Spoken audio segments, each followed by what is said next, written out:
সকালটা সুন্দর লাগে যখন এভাবে গাছে ফুল ফুটে থাকে। তো আসসালামু আলাইকুম, সবাই কেমন আছেন? আশা করি সবাই ভালো আছেন। তো এই জায়গাটাতে সকাল সকাল হাঁটতে চলে আসি ঘুম থেকে উঠলে। এখানে আমি কিছু গাছ লাগিয়েছিলাম। তো চারপাশে যে গাছগুলো ছিল সেগুলো আমার শ্বশুরের হাতে লাগানো। তো সেখান থেকে কিছু গাছ দিয়ে আমরা কিছু ফার্নিচারও বানিয়েছি। তো দেখেন আলহামদুলিল্লাহ আমাদের মানে ফার্নিচারগুলো অনেকটাই মানে বানানো হয়ে গেছে, প্রায় শেষের পথে। তো আমি ৬টা চেয়ার এবং দেখেন এখানে ২ জন করে বসে যেন, তো সেই অনুপাতে আমি ৩টা সোফা। তো আসলে এগুলো সবকিছুই বানানো হয়েছে আমার শ্বশুরের লাগানো গাছ থেকে। তো সবগুলো গাছই আসলে আকাশি গাছের।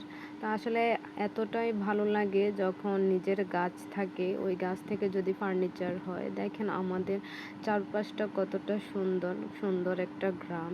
এখানে আমি অনেক কিছুই করেছি। তো দেখেন এখানে অনেকগুলো থানকুনি পাতা।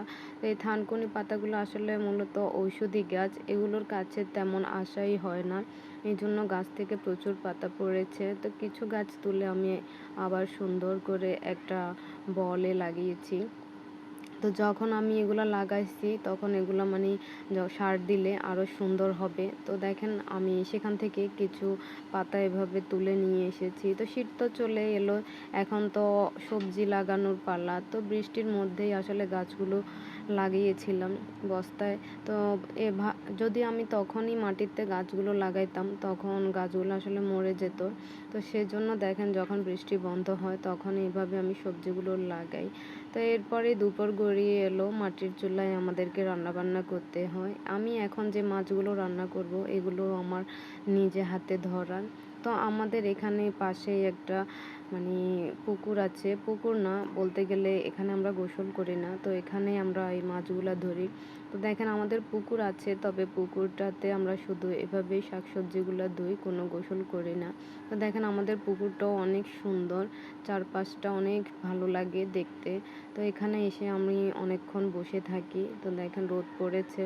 তো বিকেলবেলা আমি যখন যাই, তো এভাবে দেখি ফুলগুলো ফুটে থাকে, একেবারে সকাল পর্যন্ত এই ফুলগুলো থাকে। তো আমার গাছে ধুন্দুল ধরেছে। তো এরপরে দেখেন আমি কিছু বরবটি গাছও লাগিয়েছিলাম। সে বরবটি গাছে দেখেন এত ছোট গাছ, এখানে আবার বরবটিও ধরেছে। কয়দিন হয়েছে মাত্র, তারপরও দেখেন ২টা মাশাআল্লাহ বরবটি বের হয়েছে। আসলে খুব অবাক লাগে। আমরা তো বাজার থেকে কিনে খাই। যখন আমরা নিজেরা কিছু একটা করি বা গাছ লাগাই, তখন সেই গাছ যখন ফল দেয়, তখন আসলে তখনকার অনুভূতিটা অনেকটাই ভালো লাগে। তো দেখেন মাশাআল্লাহ আমার গাছগুলো অনেকটাই বড় হয়ে গেছে। এই তো অল্প কদিন আগেই গাছগুলো লাগিয়েছিলাম। এখানে কিছু সিম লাগিয়েছিলাম। তো সিমের বিচি, তো সিমের বিচিগুলো যখন লাগাই তখন আপনাদেরকে ভিডিও দিয়েছিলাম। তো দেখেন কয়দিন হয়েছে আমার সিমের বিচিগুলো প্রায় উঠে গেছে।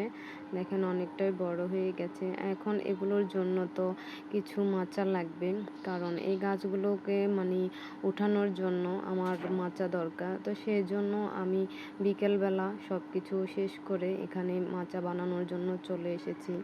আসলে আমরা মাটির চুলায় রান্নাবান্না করি, সেজন্য আমাদের অনেক লাকড়িরও প্রয়োজন হয়। তো সব কিছুই আমরা জোগাড় করি নিজেদের গাছ থেকে। তো আসলে আমাদের কোনো কিছুই কিনতে হয় না। তো এখানে আমি গর্ত করে নিচ্ছি, কারণ আমার যে লাউ গাছ ছিল সেই লাউ গাছ যখন আমি লাগাই তখন এগুলোকে বাড়তে দেওয়ার জন্য, এরকম একটা মাচা তৈরি করার জন্য আমাকে গর্ত করতে হবে। তো দেখেন আমার সাথে আমার মেয়েও চলে এসেছে কাজ করার জন্য। মা মেয়ে মিলে ২ জনেই কাজগুলো করছি। আসলে দেখেন এই কাজগুলো করতে আমার অনেক ভালো লাগে, কারণ আমার শ্বশুরও প্রচুর গাছ লাগাতেন। তো আমিও অনেক গাছ লাগাই, আমার কাছে গাছ লাগাতে অনেক ভালো লাগে। তো দেখেন কতগুলো গাছ এখনও আছে।